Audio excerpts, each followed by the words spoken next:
ശ്രീ ധർമ്മസ്ഥല മഞ്ജുനാഥേശ്വര ക്ഷേത്രം. കഴിഞ്ഞ കുറച്ചു നാളുകളായി ഈ ക്ഷേത്രത്തെ പറ്റി വളരെയധികം വിവാദങ്ങളാണ് കേരളത്തിലെ ചില TV ചാനലുകളിലും സോഷ്യൽ മീഡിയയിലും നിറയുന്ന കൊലപാതക പരമ്പരകളെ പറ്റിയുള്ള ന്യൂസ്. ഈ ചാനലുകൾക്ക് ഇതിന്റെ സ്ഥിതിഗതിയെ പറ്റി തിരക്കുവാനോ അറിയുവാനോ അല്പം പോലും താല്പര്യമില്ല. അവർ ഒരു വശം മാത്രം കേട്ട ന്യൂസ് പഠിക്കുമ്പോൾ തകരുന്നത് 1000 വർഷം കൊണ്ടുണ്ടാക്കിയ അഭിമാനവും വളർച്ചയുമാണ്. അതിലൂടെ വർഗീയ ധ്രുവീകരണവും രാഷ്ട്രീയ നേട്ടവും ധനലാഭവും ചിലർ ലക്ഷ്യമിടുന്നുണ്ടാകാം.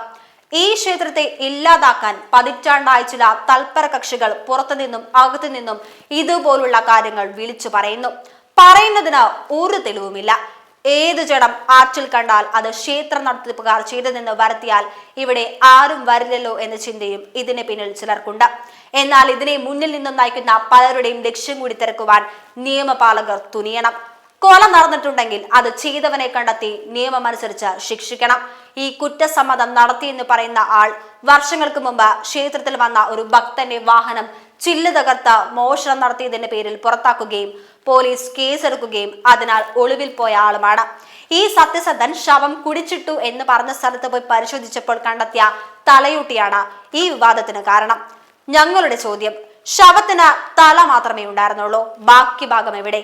ഇതുപോലെ 100 കണക്കിന് ധർമ്മകാരി ബലാത്സംഗം ചെയ്തു കൊന്ന ശവങ്ങൾ കുടിച്ചിട്ടുവെന്ന് പറയുന്ന ആളിനെയും കൊണ്ട് ഒരു തലയൂട്ട് കിട്ടിയപ്പോൾ നിർത്തിയത് ശരിയായോ? ബാക്കി ഭാഗവും അവിടെ നിന്നും കണ്ടെടുക്കണമായിരുന്നു.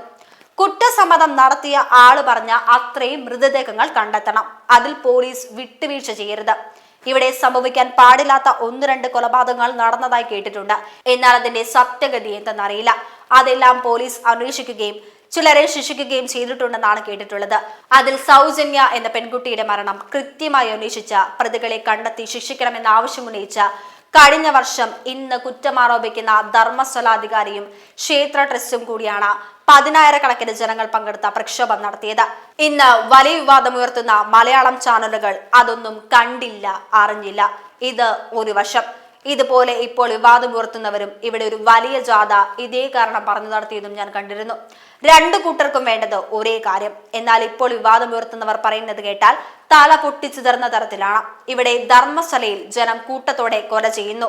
ആളുകൾ ഇവിടെ വരുന്നതും പോകുന്നതും ഭയന്നാണ്. പെൺകുട്ടികൾ ഒറ്റയ്ക്ക് പുറത്തിറങ്ങാറില്ല. ക്ഷേത്രത്തിൽ വരുന്ന പെൺകുട്ടികളെ ഇതിന്റെ ഭരണാധികാരികൾ ചൂണ്ടിക്കാട്ടിയാൽ ഉടൻ തന്നെ തട്ടിക്കൊണ്ടുപോയി ബലാത്കാരം ചെയ്ത് കൊന്നു കളയും. ഇവിടെ നിയമമൊന്നും ഇല്ല എന്നാണ് അവർ പറയുന്നത്. ഇതെല്ലാം തൊണ്ട തൊടാതെ വിഴുങ്ങണമെങ്കിൽ മലയാളി മാപ്രകൾക്ക് കഴിയൂ. ഇല്ലെങ്കിൽ ഇതുപോലെ അസഭ്യമായ കാര്യങ്ങൾ എങ്ങനെ സംരക്ഷണം ചെയ്യുന്നു?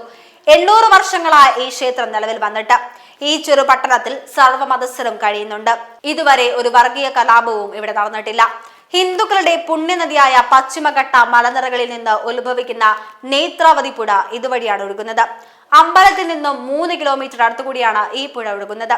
അവിടെ ഒരു സ്നാനഘട്ടുണ്ട്.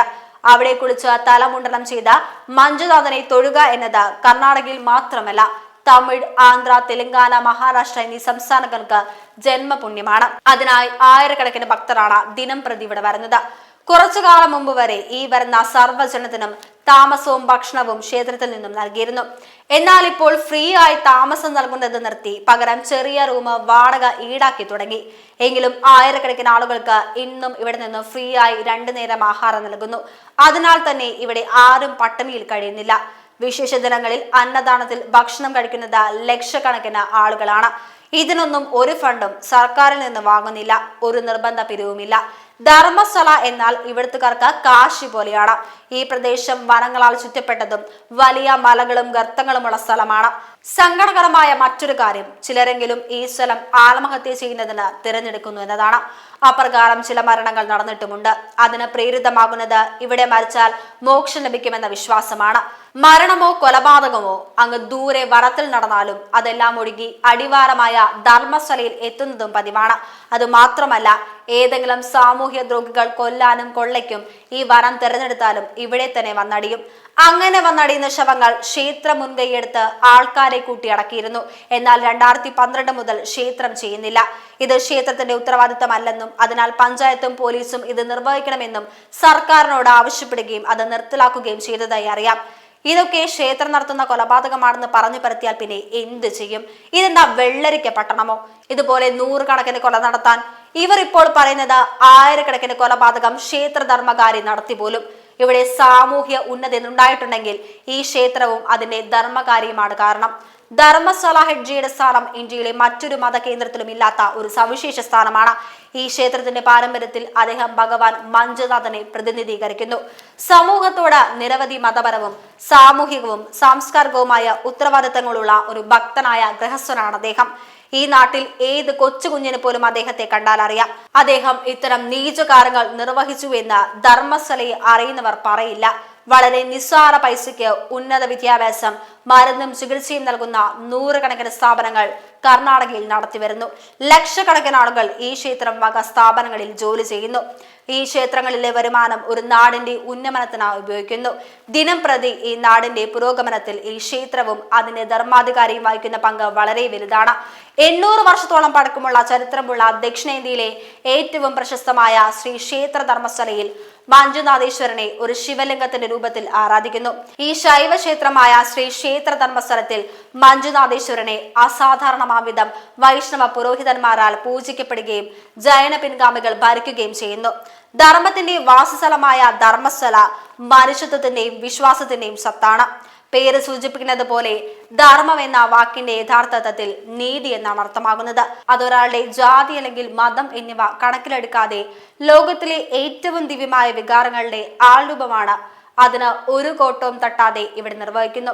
ശ്രീ മഞ്ജുനാഥ സ്വാമി ക്ഷേത്രത്തിന്റെ തലവനായ ഹെഡ്ജയെ ഭഗവാൻ മഞ്ജുനാഥന്റെ പ്രതിനിധിയായി കാണുകയും അദ്ദേഹം പാരമ്പര്യമനുസരിച്ച് തന്റെ എല്ലാ ഉത്തരവാദിത്തങ്ങളും നിർവഹിക്കുകയും ചെയ്യുന്നു. മനസാക്ഷിക്ക് അനുസൃതമായി തന്റെ ഉത്തരവാദിത്തങ്ങൾ നിറവേറ്റുകയും മതത്തിന്റെ പ്രമാണങ്ങൾ അനുസരിച്ച് പ്രവർത്തിക്കുകയും ചെയ്യുന്ന ഹെഡ്ജെ ഭഗവാൻ മഞ്ജുനാഥന്റെയും മറ്റ് ധർമ്മദൈവങ്ങളുടെയും പ്രതിനിധിയായി തന്റെ സാമൂഹിക ഉത്തരവാദിത്തങ്ങൾ അദ്ദേഹം കൃത്യമായി നിർവഹിക്കുന്നു. പരമ്പരാഗതമായ 4 ദാനങ്ങൾ, അന്നദാനം, ഔഷധദാനം, വിദ്യാദാനം, അഭയദാനം എന്നിവയിലൂടെയാണ് അദ്ദേഹം തന്റെ പ്രവർത്തനങ്ങൾ നിർവഹിക്കുന്നത്. ഹെഡ്ജയെ മഞ്ജുനാഥ ഭഗവാന്റെ പ്രതിനിധിയായി കണക്കാക്കി തന്റെ പ്രശ്നങ്ങളും ആവശ്യങ്ങളുമായി തന്നെ സമീപിക്കുന്നവർക്ക് നീതി, ഉപദേശം, അനുഗ്രഹം, സഹായം എന്നിവ അദ്ദേഹം നൽകുന്നത് നമുക്കും കാണുവാൻ കഴിയും. ഈ ആത്മീയ പട്ടണത്തിൽ എല്ലാവരും പുണ്യാത്മാക്കൾ ആകണമെന്നില്ല. അതിനാൽ കൊലയോ നടന്നിട്ടുണ്ടെങ്കിൽ അവരെ സത്യസന്ധമായി അന്വേഷിച്ചു കണ്ടെത്തി ശിക്ഷിക്കണം. അതിന് ധർമ്മസ്ഥലയിൽ ആരും എതിര് പറയുമെന്ന് തോന്നുന്നില്ല. എന്നാൽ ഈ കോലിളക്കം ക്ഷേത്രത്തെയും അതിന്റെ പരിപാവനതയും നശിപ്പിക്കാൻ ആകരുത് എന്ന് മാത്രം.